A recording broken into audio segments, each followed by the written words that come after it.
that is given here, right? And so individuals, Shem, Ham, Nimrod, Peleg are some of the folks that we came across. But also note there's people groups, right? And these are Canaanite people groups. The Jebusites, Amorites, Girgashites, right? And then also notice there's geography, okay, where these people are from. And so what this means is the point of this is not just to show us, right, a line of descendants. It's not just to show us how God's desire that people would be fruitful and multiply and fill the earth came about, but it's to show us how these people groups and nations began, right? How they spread to the whole earth. And so that's unique as far as genealogies comes thus far.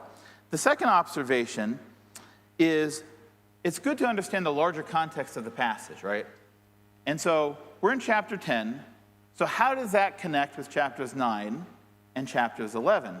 Well, chapter 9, I'm going to remind you of something that we were told there, okay? And this is 9:18 to 19. It says, "The sons of Noah who went forth from the ark were Shem, Ham, and Japheth. Ham was the father of Canaan. These three were the sons of Noah, and from these the people of the whole earth were dispersed." And notice in chapter 10, we see that they were dispersed, right? So in chapter 9, it stated that they were dispersed from these three sons. Now in chapter 10, we actually see part of how they were dispersed, right, into these different people groups.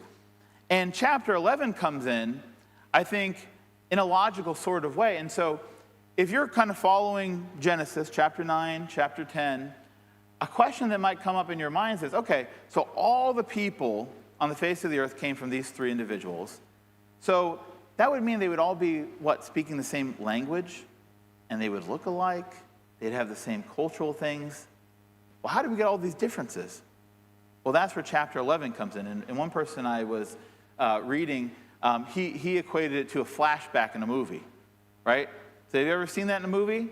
You're watching a movie and then you need a little backstory to explain what's going on. Well, that's chapter 11. And so, strangely enough, chapter 10 is after chapter 11, right? The content of that, okay? And so we're going to see, well, how do these nations specifically come about?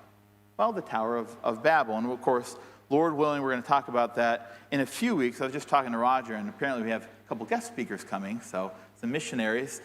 So it'll be a few weeks before we hear Babel, but give you some time to meditate upon it, right? but anyway, but that's important, right? To see where this is all